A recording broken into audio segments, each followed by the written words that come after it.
Les postos, je suis de retour. Apparemment, le Paris Saint-Germain a bouclé l'arrivée de son latéral droit. On en reparlera à la fin de cette vidéo, mais on va commencer avec les informations mercato. Donc c'est vrai que Leonardo, on sait, il a l'habitude de travailler dans l'ombre, et on savait qu'il y allait avoir une piste qui n'était pas donnée par la presse. Et c'est ce qui a été fait, donc voilà les postos.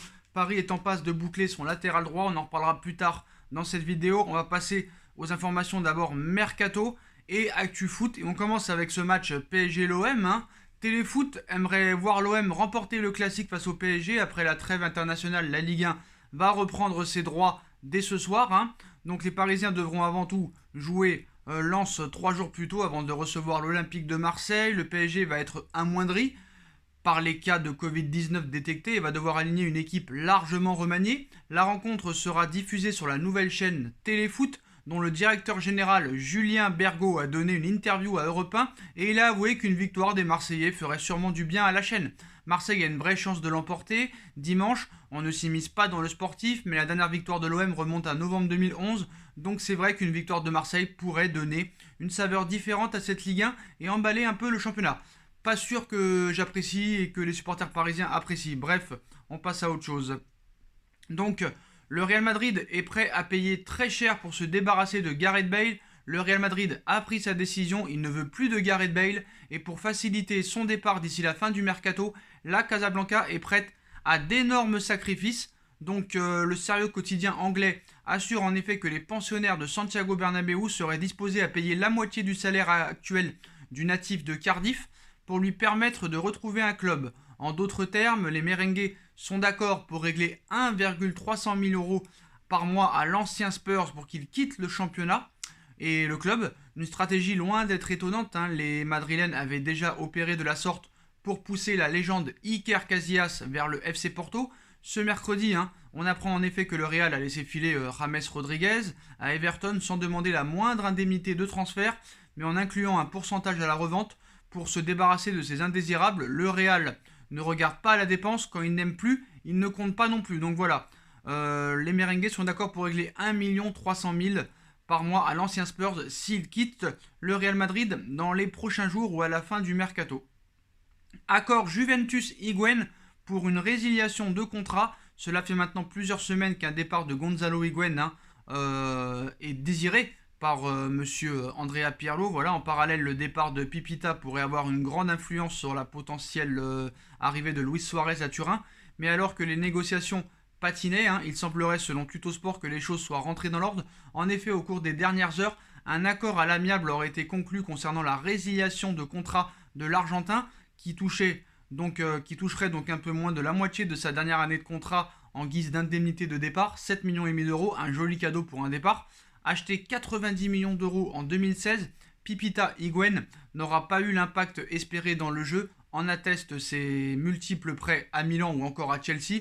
Une bonne nouvelle pour l'Inter Miami qui est en pole pour l'accueillir, mais voilà, Gonzalo Higuaín ne sera plus un joueur de la Juventus de Turin. José Mourinho clash et se paie Manchester City. Le feuilleton Messi City a pris finalement fin après que ce dernier a contre toute attente décidé de rester en Catalogne. À la suite de cette annonce, nombreux sont les joueurs et coachs à avoir commenté cette décision. Et qui d'autre que le Special One pour remettre un peu de feu aux poudres. Au cours d'un entretien accordé à Joe, l'entraîneur des Spurs, José Mourinho, a comme à son habitude lancé un petit pic à ses homologues de City en citant « À Tottenham, nous respectons le fair play financier. Il ne peut aller que dans une équipe qui ne le respecte pas. Donc ce n'est sûrement pas Tottenham », affirme-t-il. Le technicien portugais en rajoute une deuxième couche après le feuilleton datant du mois dernier lorsque City s'en était finalement bien sorti au vu de leur suspension européenne levée à la stupeur générale. Mais voilà, Mourinho a raison, c'est incroyable que City passe de interdiction de toute compétition européenne à pouvoir s'offrir Messi. C'est quand même assez incroyable. Manchester United est tombé d'accord avec le clan de Jadon Sancho. Si le Borussia a publiquement clamé que Jadon Sancho ne quitterait pas le club cet été, on apprend outre-Manche que Manchester United est loin d'avoir lâché l'affaire. Le Manchester Evening News l'a annoncé il y a quelques heures. La BBC explique en effet que les Red Devils se sont mis d'accord avec l'attaquant international anglais au sujet de ses éventuels futurs émoluments, mais aussi avec ses représentants pour ce qui concerne les différentes commissions à verser. Le très sérieux média anglais précise toutefois que les Mancuniens n'ont en revanche aucune assurance de convaincre le Borussia Dortmund de changer leur fusil d'épaule et qu'il faudra débourser pas moins de 130 millions d'euros pour s'attacher les services de l'anglais. Pierre-Emerick Aubameyang a conclu une prolongation record avec Arsenal. La nouvelle vient de tomber, donc, mais c'est pas encore officiel. Mais l'attaquant gabonais va bien prolonger avec les Gunners. Un nouveau bail qui lui permettra de toucher un sacré pactole. La saga touche à sa fin. Interrogé sur son avenir à l'issue du Community Shield remporté avec Arsenal contre Liverpool, Pierre-Emerick Aubameyang continuait de rester flou en citant nous verrons dans les prochains jours. Aujourd'hui, nous remportons le trophée, nous nous améliorons. Et oui, il y a encore du travail à faire, mais nous sommes vraiment heureux. Et c'est une période vraiment excitante pour le club. Mais du côté des suiveurs, des Gunners, l'inquiétude n'est plus de mise. Débarqué à l'Emirates en 2018 en provenance du Borussia Dortmund en échange d'un chèque de 63 millions d'euros, le Gabonais dont le contrat expire en juin 2021 va bien paraffer un nouveau contrat avec la formation londonienne, une équipe avec laquelle il affiche un excellent bilan en première ligue, 54 buts inscrits pour 85 matchs. Le 6 août dernier, le Télégraphe révélait que l'ancien joueur de l'AS Saint-Etienne avait accepté de poursuivre l'aventure à l'Emirates. Une belle revalorisation salariale, il touche actuellement 219 000 euros par semaine, assorti d'un contrat de 2 ans, était évoqué. Au final, The Athletic dévoile que Pierre-Emerick Aubameyang a réussi à négocier bien plus que ça. En effet, alors que le joueur réclamait un salaire de 250 000 livres sterling par semaine, soit environ 277 000 euros par semaine, soit 15 millions d'euros par an, voilà. Le média anglais confirme que ce sera bien un bail de 3 années, mais ajoute qu'Aubameyang touchera le plus gros salaire d'Arsenal. En clair, il dépassera les 18 millions d'euros annuels de Mesut Ozil. Il ne manque désormais plus que l'officialisation annoncée comme imminente, dit par Athletic. Donc bientôt prolongation très très prochaine pour monsieur Pierre-Emerick Aubameyang. On va aussi parler de Sandro Tonali, qui est enfin milanais. Donc on le voyait plutôt du côté de l'Inter de Milan, où il y avait un accord entre Brescia et l'Inter de Milan pour le transfert de monsieur Sandro Tonali. Mais Sandro Tonali a signé officiellement au Milan AC. Donc voilà, jeune prodige italien qui évoluait à Brescia. Brescia qui est descendu malheureusement en Série B, était obligé de vendre monsieur Sandro Tonali, qui était aussi pisté par le Paris Saint-Germain. Mais voilà, donc Tonali a signé officiellement au Milan AC, c'est officiel depuis quelques heures. Sandro Tonali est un nouveau joueur de l'AC Milan, prêté avec option d'achat par Brescia. Le milieu international italien n'a pas manqué d'exprimer sa joie au micro de Sky Sport en disant ses premiers mots en tant que Milanais. C'est une grande émotion, je suis heureux, pour moi c'est un rêve qui se réalise. Maintenant je vais aller me coucher, je suis pressé de démarrer l'aventure, j'espère pouvoir transporter cet enthousiasme sur le terrain, a-t-il lancé. Les tifosi rossoneri, eux aussi n'attendent que ça. Donc voilà, Sandro Tonali, qui était pisté par le Paris Saint-Germain, ira finalement au Milan AC chez l'ennemi de l'Inter.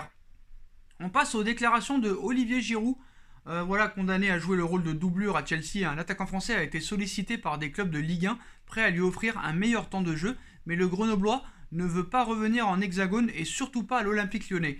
La saison dernière, déjà Olivier Giroud savait qu'il ne jouerait pas beaucoup avec Frank Lampard. L'entraîneur de Chelsea avait placé le français au rang d'attaquant numéro 3 derrière Michy Batshuayi et Tammy Abraham. Depuis, Timo Werner a rejoint les Blues et rendu la tâche encore plus dure pour Giroud, mais ce dernier a finalement été prolongé d'1 année par les Londoniens, préférant donc rester sur les bords de la Tamise, un endroit où il se sent bien. La preuve, il a toujours repoussé les avances de clubs français lui promettant un meilleur temps de jeu.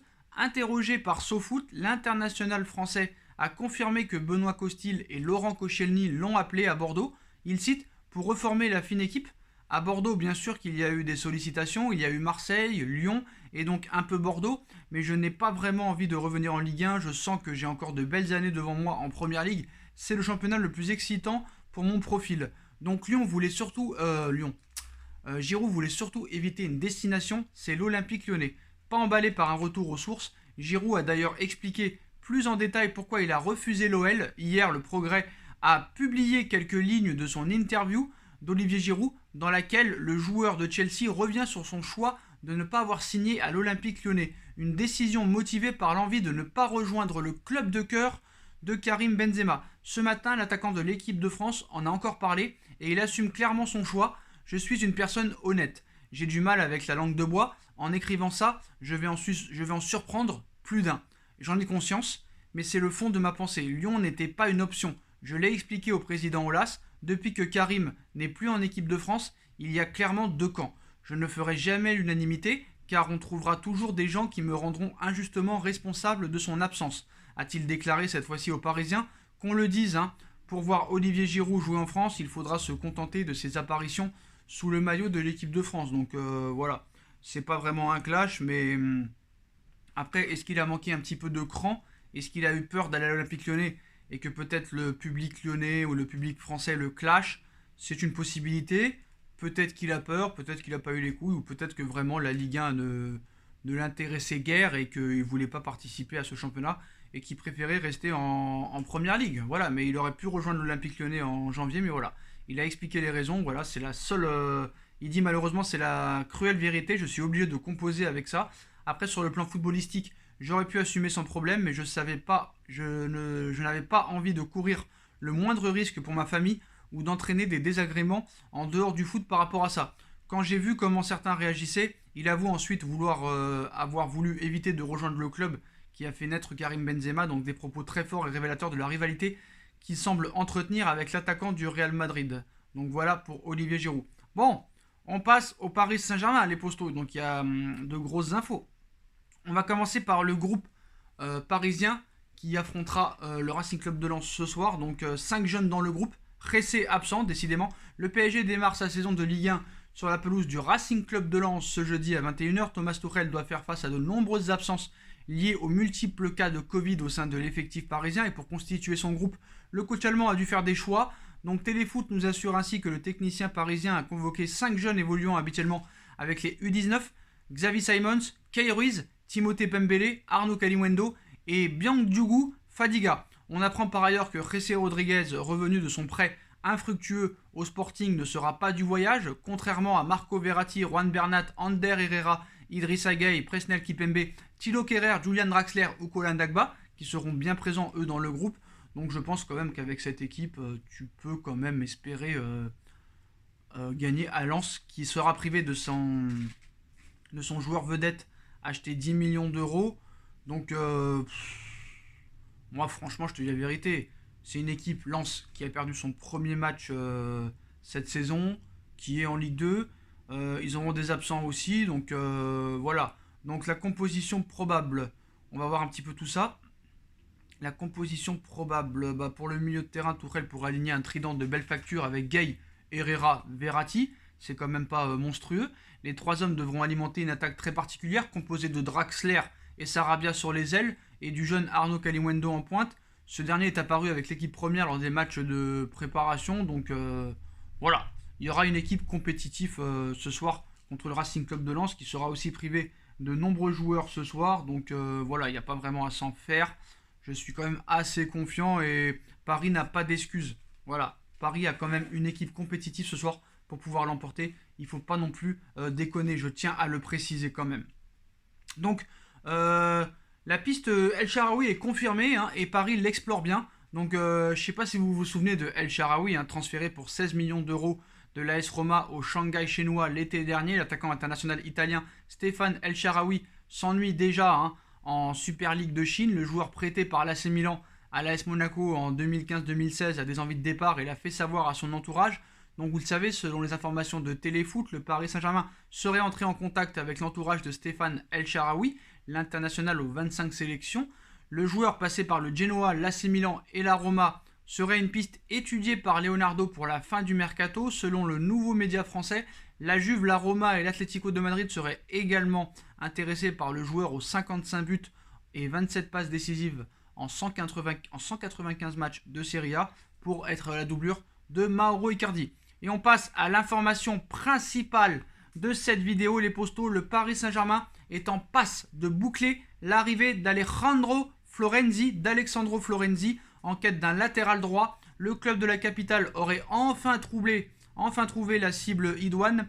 Il s'agit du joueur de la Roma Alessandro Florenzi. Avec le départ de Thomas Meunier au Borussia Dortmund, le Paris Saint-Germain s'est retrouvé confronté à un problème au poste de latéral droit. Si le jeune Colin Dagba est une solution, ce dernier est encore jugé trop tendre. Défenseur central de formation, Thilo Kehrer est également une alternative qui ne fait pas franchement l'unanimité au sein des Rouges et Bleus. C'est pourquoi le club de la capitale est allé tenter sa chance avec l'Espagnol d'Arsenal, Hector Bellerin.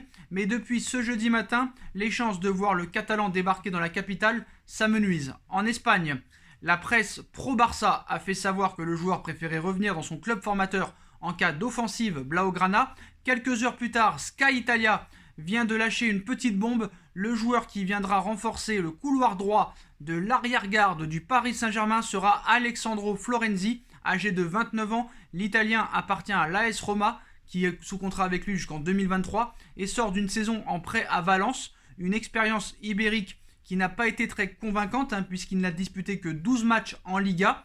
Souvent handicapé par des blessures, Florenzi devrait être prêté avec option d'achat au Paris Saint-Germain, un renfort à moindre coût, qui confirme les dires d'un Leonardo décidément très friand de Serie A, obligé de composer avec des finances fortement impactées par la crise du coronavirus. En tout cas, c'est ce qu'on veut nous faire croire. Donc on ne va pas faire 10 joueurs, on doit être créatif, on a beaucoup d'idées. Pour le coup, personne n'avait vu venir l'option Florenzi, même pas moi. D'ailleurs, on pouvait le savoir. Il a l'habitude de faire ça, voilà, de nous sortir un joueur du chapeau qui n'est pas du tout donné par la presse juste avant. Donc voilà. Donc qui est Alessandro Florenzi? On a essayé de se renseigner. Donc voilà, c'est un joueur italien. Il a 29 ans. C'est un joueur assez polyvalent. Il peut jouer autant arrière droit que milieu de terrain. Il sort d'une saison pas terrible avec le FC Valence, 14 matchs seulement, toutes compétitions confondues. Donc son style de jeu, capable d'évoluer à tous les postes du milieu de terrain, dans l'axe aussi, en centrale, ou sur le côté droit. Il est tout d'abord formé en tant que milieu relayeur. Il sait à la fois récupérer les ballons, organiser le jeu et frapper au but. Alessandro Florenzi a également évolué en tant qu'arrière droit à quelques occasions au FC Crotone. Il rejoue également arrière droit à partir de la saison 2015-2016 à l'AS Roma et en sélection italienne, tout en continuant de dépanner à tous les postes. Son principal défaut réside dans la mauvaise gestion de son énergie au cours d'un match. Donc on est en train de nous expliquer qu'on a pris un joueur en prêt qui n'arrive pas à jouer 90 minutes d'affilée, qui enchaîne les blessures et qui n'est pas fixe à un poste. Ça veut dire qu'un match il joue latéral droit, un match milieu de terrain relayeur, un match sentinelle, un match défenseur central. À quoi joue Leonardo? Franchement, est-ce que ça aurait pas été mieux de mettre un chèque de 20-30 millions d'euros sur un vrai latéral droit plutôt que prendre Alessandro Florenzi? Là, je pense que l'ambition est vraiment baissée très bas. Parce que quand on voit le profil d'Alessandro Florenzi, on peut avoir très peur. La Roma n'en veut plus. Valence n'a même pas opté pour l'option d'achat. Et nous, on va récupérer un joueur qui est souvent blessé, qui n'a pas de vrai poste fixe. Donc ça risque d'être compliqué. Moi, je ne suis pas du tout emballé par ce choix de Leonardo. J'espère me tromper, mais voilà, apparemment, Alessandro Florenzi devrait passer sa visite médicale ce week-end avant de signer dans la foulée au Paris Saint-Germain. Donc c'est assez incroyable là. À quoi joue Leonardo? Donc pourquoi Bellerin ça s'est pas fait? On va déjà le savoir parce qu'on a des informations aussi là-dessus. Donc Hector Bellerin. Pour Bellerin, le PSG a tenté le même système de prêt que pour Florenzi, ça veut dire 1 an avec option d'achat. Ça on le sait très bien. Max Aarons de Norwich était également en contact avec le club, mais impossible pour le moment de mettre les 20 millions d'euros demandés. C'est-à-dire que Paris n'a même pas les moyens apparemment d'acheter Max Aarons à 20 millions d'euros. Donc là, le Paris Saint-Germain, à quoi joue le Paris Saint-Germain? À quoi joue Leonardo? Je ne comprends pas. On vient de toucher 150 millions d'euros via la Ligue des Champions. Les droits TV qui vont augmenter considérablement lors de cette période 2020-2024, tu as plus d'1 milliard 100 000 euros, tu as gagné toutes les coupes nationales, ça te rapporte des sous, tous les partenariats avec Jordan, Nike, le dernier en date avec Hisense, celui du Rwanda, et plus tous les autres qu'on oublie. Qu'est-ce qu'on a encore? L'enveloppe initiale de 70 à 100 millions d'euros, les éventuelles ventes, et là tu vas nous prendre un joueur, Alessandro Florenzi, où vraiment il arrive sur les 30 ans, que personne ne veut, même son club, même le club où il a été en prêt, un joueur qui n'a pas de vraiment poste attitré, et qu'en plus enchaîne les blessures. Donc moi je ne suis pas un spécialiste d'Alessandro Florenzi, mais franchement ça fait pas envie pour l'instant et ça me fait pas lever de ma chaise. Donc pour moi, c'est vraiment une piste pas très ambitieuse. Mais bon, j'espère qu'on se trompera. En tout cas, pour l'instant, c'est pas officiel. Mais voilà, Paris va boucler dans les prochaines heures le prêt de Alexandro Florenzi qui vient de l'AS Roma et qui va s'engager pour une année avec option d'achat au Paris Saint-Germain. Voilà les postos, hein, dites-moi en commentaire ce que vous en pensez du prêt de Alexandro Florenzi, hein, qui va arriver au Paris Saint-Germain dans les prochaines heures. Est-ce que pour vous c'est un bon choix ou est-ce qu'il vraiment il y avait mieux à faire?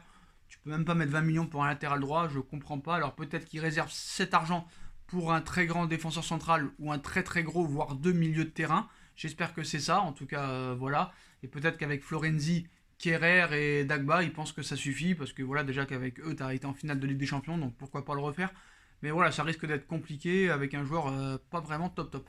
Voilà les postos, bah dites-moi en commentaire ce que vous en pensez. Je compte sur vous pour bombarder la barre de like. On like, on partage, on commente, on s'abonne, on active la petite cloche pour être tenu au courant des vidéos mercato qui vont sortir. On me rejoint sur mes différents réseaux sociaux, ainsi que sur la cagnotte PayPal, hein, qui est toujours en lien en description, ainsi que Utip. N'hésitez pas aussi à aller faire un tour sur ma deuxième chaîne YouTube No Feeling. J'ai refait une vidéo hier, on en refera une aussi dans les prochains jours. Donc le lien marche maintenant, hein, c'est officiel, vous pouvez cliquer dessus. Tout est en bas en lien en description. Voilà les postos, je vous souhaite à tous une bonne continuation. Prenez soin de vous et à très vite pour une nouvelle vidéo les postos. Tchuss.